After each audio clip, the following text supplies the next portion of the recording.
Can you imagine being falsely accused? I mean, we imagine all the time because clients all the time are falsely accused of sex crimes, child sex crimes. And I think of that. I think of, almost going to court and being like, look, like these accusations are horrible and disgusting, but our client didn't do it. We're not saying that he didn't do some of it. We're not coming up here and saying, he only did half of that. We're saying he didn't do it at all. There's this almost a religion that people don't lie about sexual abuse. So it's like, I'm pretty darn sure, it's going to be the Longhorns. Would you bet $100 on that? No, I wouldn't do that because I need to be convinced beyond a reasonable doubt to risk $100 on a bet, right?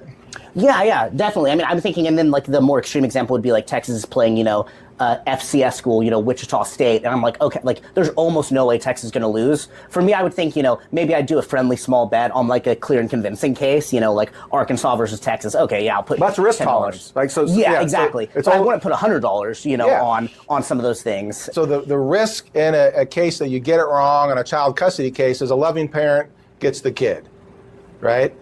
Because we know if it's clear and convincing evidence that this parent should not have any involvement in this life, maybe there'd be a termination of parental rights. I mean, you got to do some pretty bad things to have a court rule that you're unfit. They'll give you supervised parenting time at least, right? Mm-hmm. So on a case of clear and convincing evidence, that's still not enough to convict someone of a crime in America. Mm-hmm. Now above that, I always put my hand up there to say, there's proof beyond a reasonable doubt. If you're convinced beyond a reasonable doubt that someone committed this crime, ladies and gentlemen, in this case, the defendant committed the crime of X, Y, and Z, then you'd find him guilty.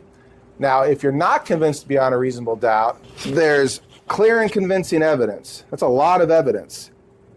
What's your verdict? If you're clearly convinced, but you have reasonable doubt, not guilty. So you make the jurors basically agree that if they think your client did it, if they think it's more likely than not your client did it, in America, that client is not guilty. Not guilty. So what would be your verdict if you're pretty darn sure he did it, convinced beyond a reasonable doubt? Not guilty. What if, you wouldn't bet your life on it, you're not convinced beyond a reasonable doubt, but you're pretty darn sure he did it. You just keep doing it over and over again, and you get them trained to say not guilty, and you also program their minds to be doubtful. Which they should be. I mean, something that I kind of wanted skeptical and doubtful. And you can edit this part out if you want, but I was thinking, sometimes people on, more my side of the political aisle will, they'll say, well, what about all these problems with this country? We have this problem, this problem, this problem. The thing is that the guilt beyond a reasonable doubt, that standard is, it's brilliant, and it's so important for a free society because, well, first of all, unfortunately, even with that standard, you still have innocent people who are convicted, people who are later exonerated with DNA evidence or with, just overwhelming evidence that they were actually innocent. But, imagine if the standard was lower. You'd have innocent people being convicted left and right. For a functioning system, you need to have the defendant have the benefit of the doubt because something about our minds, our minds as people, we for some reason, tend to want to err on the side of convicting otherwise. If the standard was 50-50, if the standard was preponderance of the evidence, imagine, in theory, you'd think that, people will get it wrong, but, generally with the 50-50, people should get it right most of the time. Yeah, most of the time. I think you get it right, maybe get it right 90% of the time. But how many lives would you ruin? Can you imagine a 10% trials?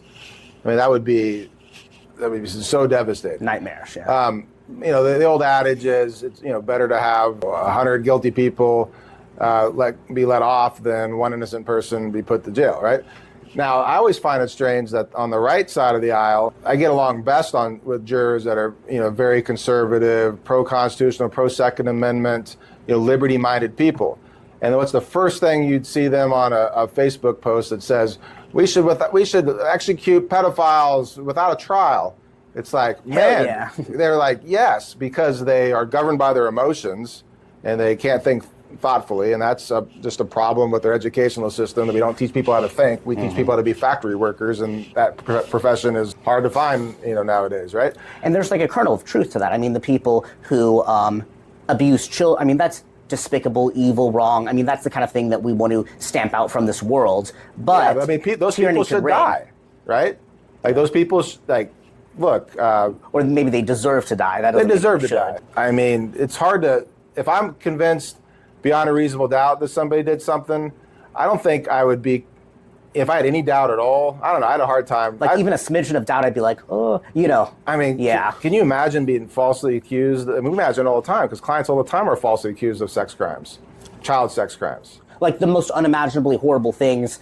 And I think of that. I think of, you know, almost going to court and being like, look, like these accusations are horrible and disgusting, but our client didn't do it. You know what I mean? Like you should and can and should be disgusted by them, but don't take it out on our client because he legitimately didn't do it. We're not saying that he didn't do some of it. We're not coming up here and saying, well, he only did half of that. We're saying he didn't do it at all. And yeah, but you're walking in with that stigma that a huge stigma. Plus, there's this almost a religion that people don't lie about sexual abuse.